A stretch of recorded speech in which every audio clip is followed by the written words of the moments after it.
Hello everyone, my name is Aditya Vidya Pratama and I'm from Offering Heads of American Studies. And my name is Titus Arjitya. In this case, we are going to talk about the Roblox controversy surrounding a content creator named Slav, and which is also known as the whistleblower of Roblox. The controversy is surrounding about a cease and desist letter that Slav has given to by Roblox because of Slab have caught many predators among Roblox that Roblox can handle for many years or so. Without further ado, let's dive into the case. First things off, we are going to talk the background or what is Roblox in general. Roblox, which is also known as a multi-billion dollar video game company, it is located in United States, specifically San Mateo, California. The game itself is an online platform video game which was focusing on children or family friendly in general, and yet the game is where the players are free to experience and to make the game by themselves.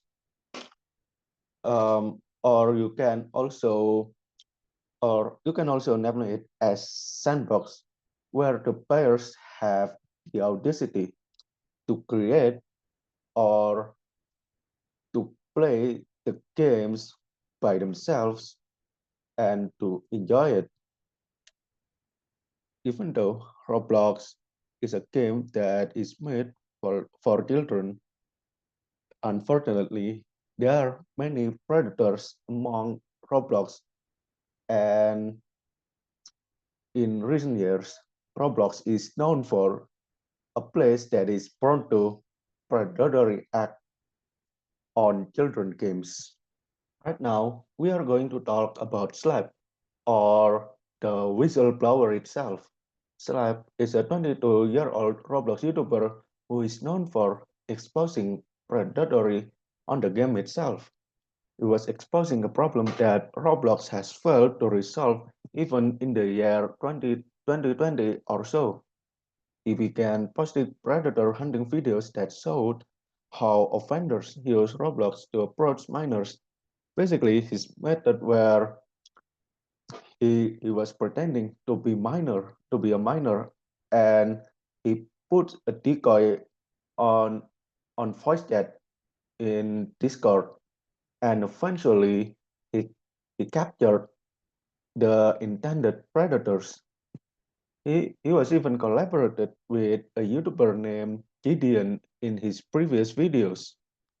His investigation traced the pattern from casual chats in-game to private conversations on outside apps, for instance, Discord, and in some cases to attempts at arranging real meetings.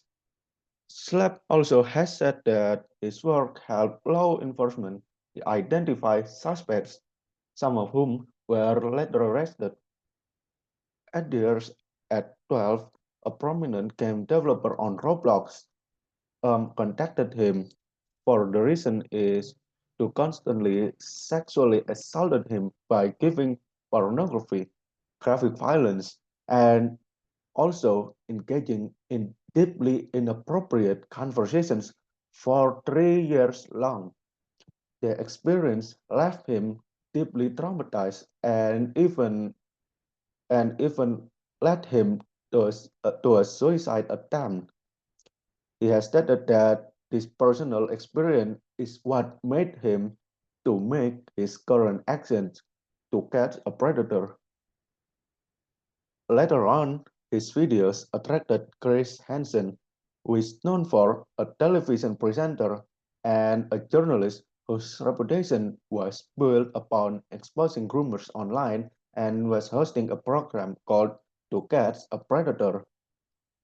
Subsequently to my previous statement, his followers grew quickly, and after that, he was developed a reputation as a whistleblower, or to put it simply, as a vigilante, highlighting cracks to the platform's safety systems. Unfortunately, when Roblox saw him, he didn't give any praise or even a single compliment, but Roblox responded him by giving him a cease and desist letter. If you don't familiar with this letter, it's a written letter demanding stopping the recipient's illegal or allegedly illegal activity.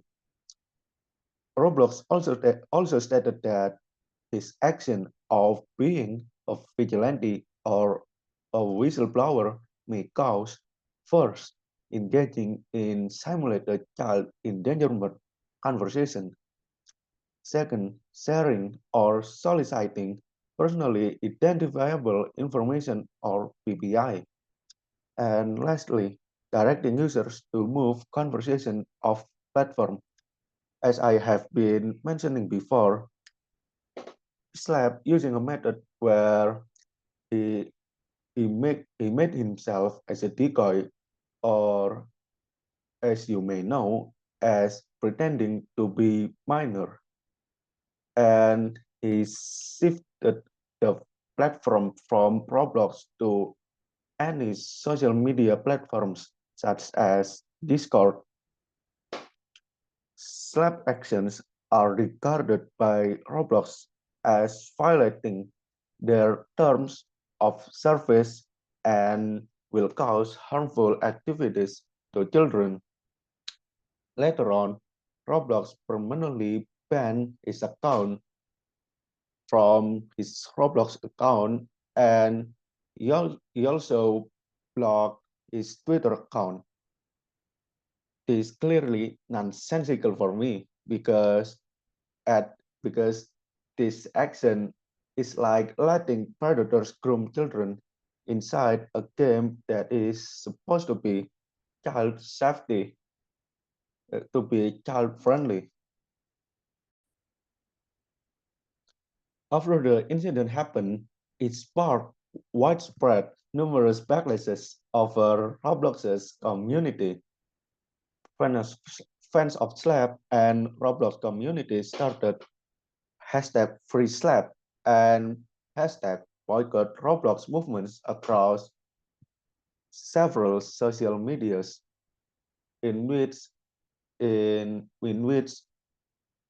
Twitter, TikTok, and YouTube.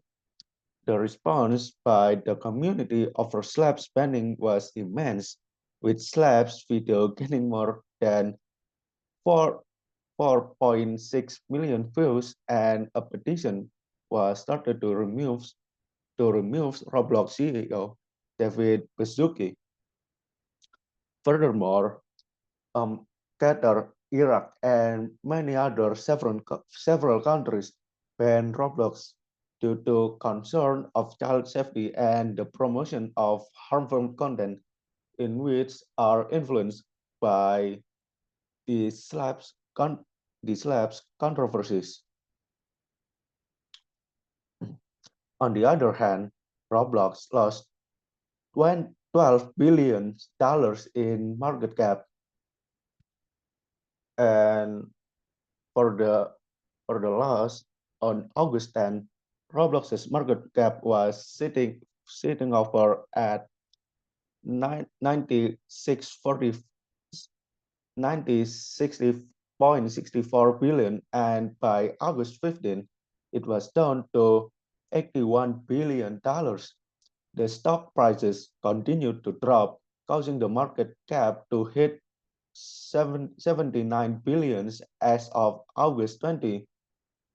And according to a report by Investors Business Daily, Hansen has described Roblox as a platform where predators are able to operate with alarming ease, and has questioned why the company chose to ban a whistleblower instead of directing its focus on predators themselves.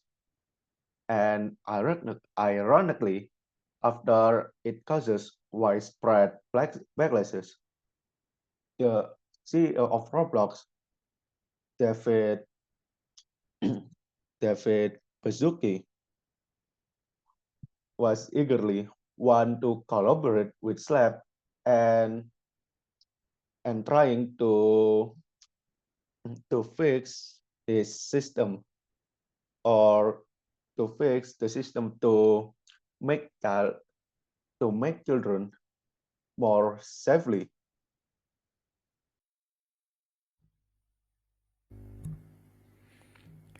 We shall move on into the controversy, the clash between the idea of freedom of speech as stated in the First Amendment of US and its execution, specifically regarding between Roblox and Schlep. The First Amendment of America stated, Congress shall make no law respecting an establishment of religion or prohibiting the free exercise thereof, or abridging the freedom of speech or of the press, or the right of the people peaceably to assemble and to petition the government for a redress of grievances.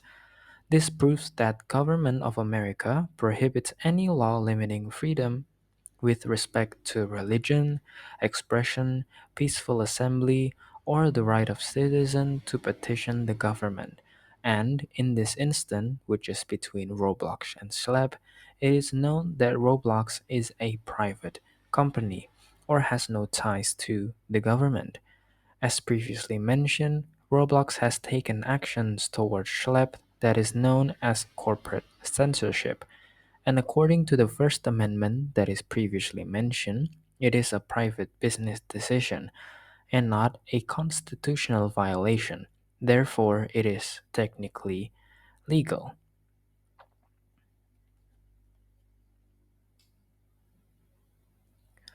The First Amendment itself is mainly used as a marketplace of ideas, or as said by Supreme Court Justice Oliver Wendell Jr., the best test of truth is the power of the thought to get itself accepted in the competition of the market. In this instant, it is used as a policy ensuring good and bad ideas to compete.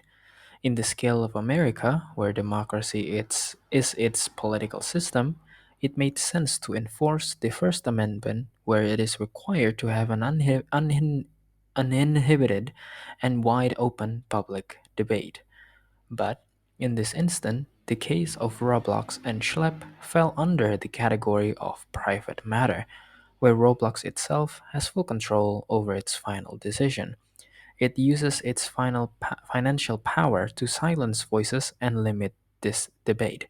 Our essay argue that conflicting ideas, in this case the amendment that came from the 18th century, cannot control the 21st century corporate power. This creates the most dangerous form of censorship because it is both invincible and invisible. Since the corporate has full control over its media coverage and could penalize any media brand, they started to do what is called self censorship.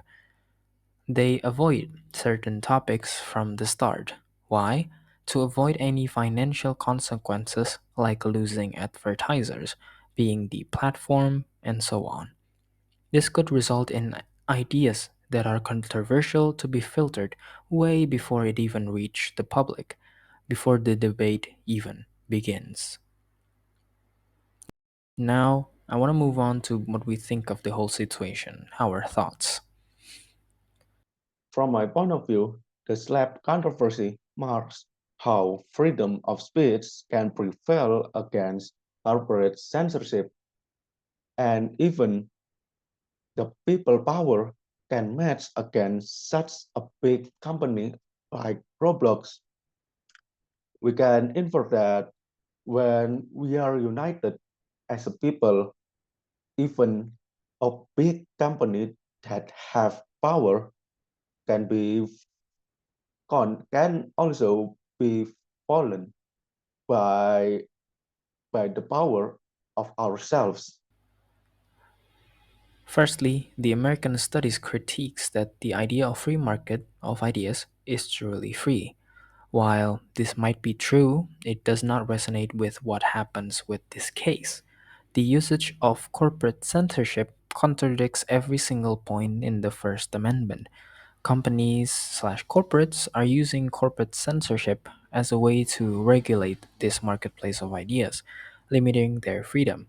This creates direct conflict, one between capitalism and democracy, between limited speech and free speech.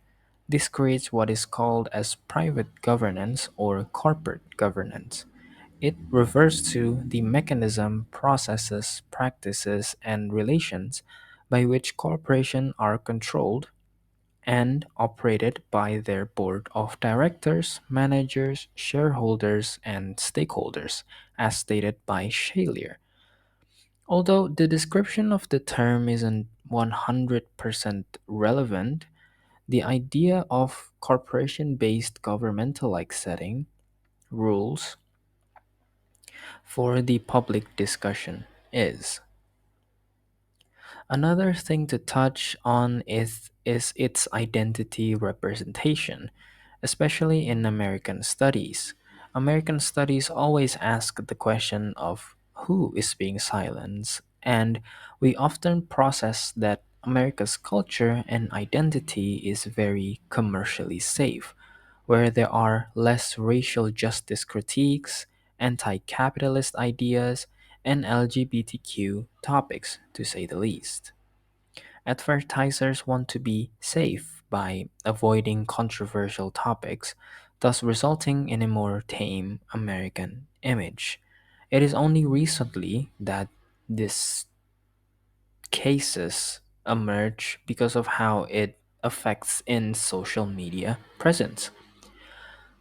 This study's result reflected that idea as well. Roblox in of itself has faced this unsafe child environment for many years, and yet only recently this has surfaced because of how loud this case is. Schlep himself has voiced his concern and has been as transparent as he could regarding this case and asked Roblox to enforce a better system, only to be shut down with a cease and desist letter. And in the end, it is necessary for us to look back and consider whether corporate power has become a greater threat to free expression than government power. Corporate censorship itself is legal, but it undermines the spirit of the First Amendment, the right to freely put your ideas, no matter how irrational it is. Thank you so much for listening and have a nice day.